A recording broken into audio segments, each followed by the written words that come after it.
This is the fine-tuning. Within months, these pods will be gliding around us, in formation and in service. The year coming is the year of autonomy. It's absolutely going to hit the streets, and people are going to be aware of basically what we can offer. It's not just passengers, but every road user, whether it's a pedestrian or a cyclist, who needs to know that this technology is going to stop when it needs to.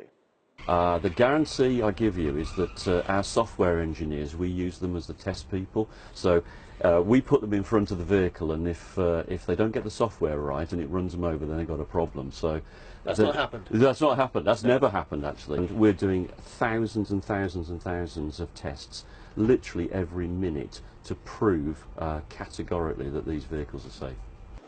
By next summer, up to 40 of the pods will carry people on the last mile of their journeys in Milton Keynes. That's where we saw the early trials back in 2016. It was a bit cramped and you needed a safety driver. Since then, the planning, mapping and technology has all moved quickly. I think he's stopped to let me go, has he? Yeah. Because he knows I'm here. In Coventry, conventional cars that drive themselves have already hit the streets. Jaguar Land Rover, Tata and Ford working together with vehicles that drive themselves and talk to each other. So you'd think the millennials in this city would be chomping at the bit to give it a go. Well, perhaps not yet.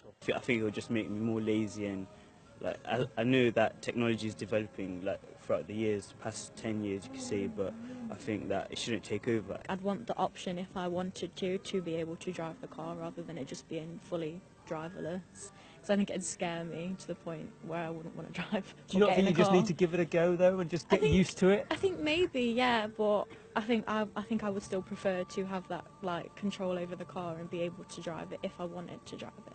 Jim was a teenager here in the 1990s, a spot welder at the Peugeot plant near Coventry.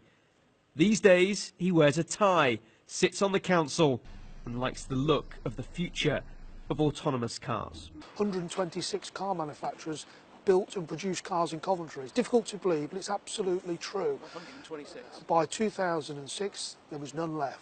And I think actually producing cars, there's plenty of car companies doing work here, but none actually producing. If we can get to manufacturing them here, I think that opens up new doors and opportunities, the like of which we haven't seen in decades in this city. The pods are already in production in Coventry. We'll see a lot more of them in 2018. There is still so much work to do though. Insurance, legislation, who's responsible for what they do? But one crucial question has been settled. Yes, they do still work in the snow. Tom Parmenter, Sky News, Coventry.